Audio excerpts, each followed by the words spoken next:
All right, Toby, we're back. We made it to the third episode of Process Debt. I don't even think our moms have listened yet, but we did get a total of, I think, 11 I people, I love it. which probably are all bots. It's probably Gen AI trying to steal our ideas. We're pretty big on the West Coast, but I noticed that we're surging on the East Coast. They're trying to weigh in. We're just It's spreading. it's it, it's crazy. Again, we're going to try to do this in 5 minutes, which Okay. we have not been successful yet. So this might become the 10-minute Process Debt podcast. But today we're talking about accountability gaps. And Boy, so we're going to spend a couple episodes just talking about how we just really defining process debt, what it is. I think we all kind of live with it, and we just haven't had a word for it. And so today we want to talk about one of our concepts, which is just accountability gaps. Chris, I love this. I think we all have routines that we get into, Yeah, and we may not like the routine, but it's our routine. And so, yeah, before we started recording, we were talking just a little bit about what are some really practical examples of process debt. I think yeah, the idea of tech debt is something that people are aware of because we know the technology changes fast, but a lot of our yeah, processes don't.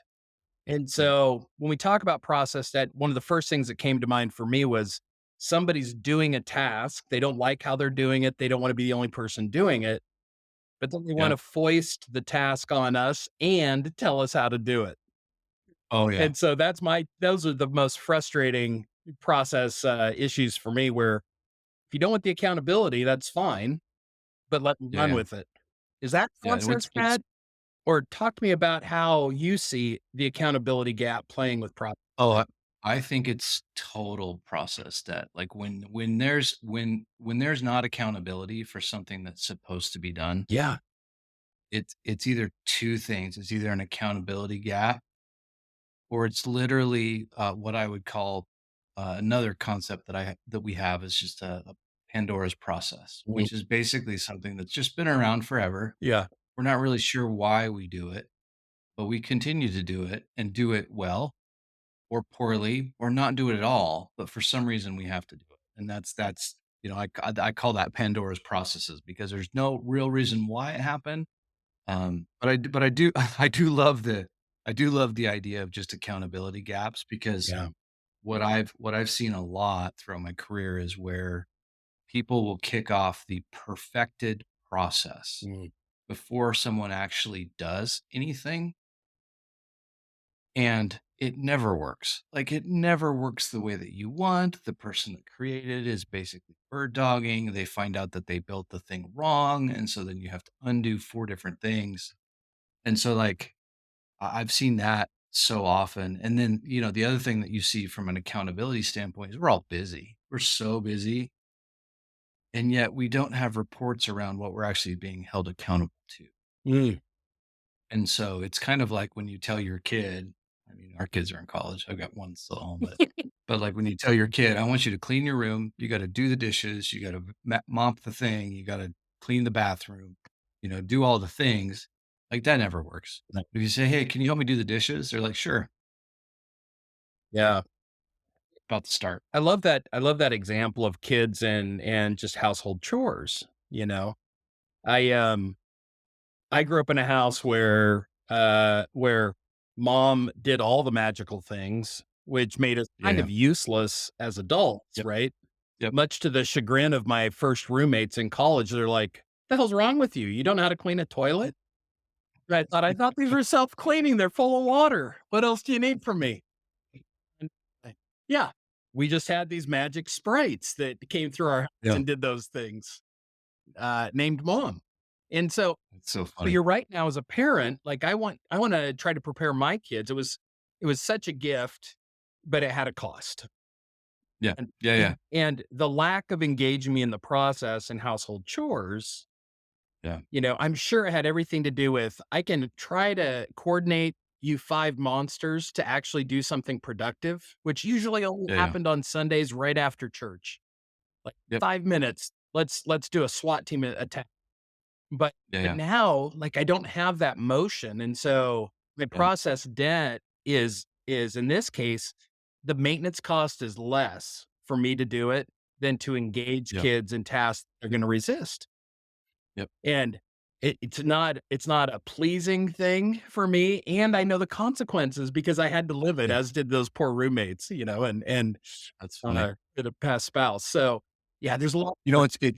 It's funny because, like, I knew you were talking about kids, obviously, this is, about business, but if you think about, like, one of the statements I've said in the past is, like, people, when they don't believe there's a boundary that's gonna get them in trouble, they just do mutinies, right? Where it's like, and if you're a kid, right? If you're a kid, you don't do your chore No. and see how much you're gonna get yelled at, and if you just get yelled at and don't do your chore, you're fine, right? Well, as a business professional, you don't fill out the PowerPoint, Yeah.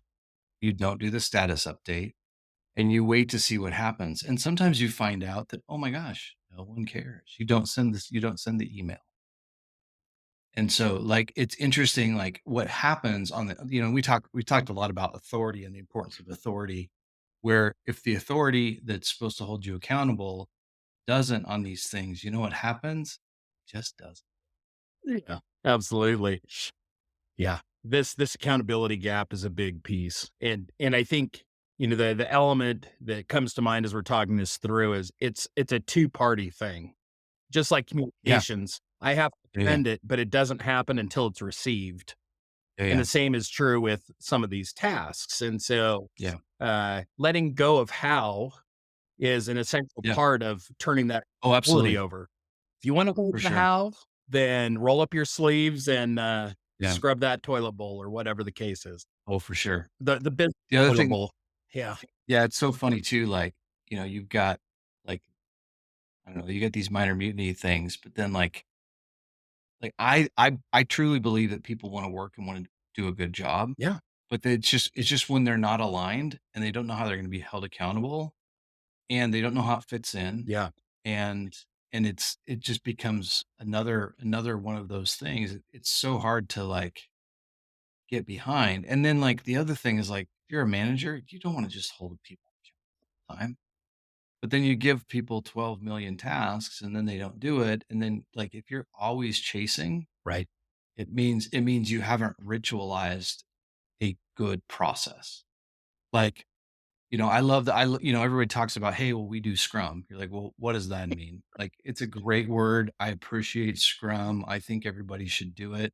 But, like, if you go to 4 different businesses, you probably see 6 to 12 different Scrums. There's and definition's different, like, what the goal is different. Like, it's just out of people just don't, like, Oh, they do yeah. their best, Yeah. but, but, and then what happens is it's like, then you have the anti-scrummers where they're like, "Scrum doesn't Yeah. work." And you're like, "Well, you're doing it wrong, or you don't have a purpose for it." Like, one of the funny things and I think we've talked about this a little bit, where, like, everybody's like, "That could have been handled with that meeting could have been handled with an email." It can't. No, it can't. Like, it just can't. Like, I really want it to, like, I really do, but it's just not gonna happen because there's no closure. Like, if you get people in the Yeah. room, there's this perception of them listening, even though they're probably on their phones or, sending messages on Slack. But All but, that. like, there is no, like, if you send an email, like, we don't read all of our emails. And so that closure of the doing of the work, or the ritual of doing the work, is just critical. Chris, I love that call out. And here we are just past 5 minutes as we always are. But I Yeah. want to I want to go back to the comment you just made. And it's that their process in a manufacturing in a very Yeah. uh, uh, generic sense, process is just about transforming an input and creating an output. But when it comes Sure. to Sure. relationships and all of these routines and rituals like Scrum, but how we bring Yep. together, the maintenance cost isn't getting the work done. The maintenance is the relationship layer. And I think as Oh, we for talk a sure. lot about process debt, the same tension that we're navigating with doing the dishes or have the kids do it, or is it Scrum or is it not Scrum? Part of it is just some shared ownership. Yeah. And so I love that. I love that as we move forward and continue to call out some examples of process debt. But yeah, accountability gap is at the heart of it. And you're right. Yeah. If it's not well understood, if it's not well defined, prepare yourself for Sure. Pandora's box of craziness Sure. because there's a Oh, yeah. million ways to skin a cat, I've been told. I think I'm only got For sure. 73 ways to skin a cat myself, but I'm working Maybe, on it. there's always time.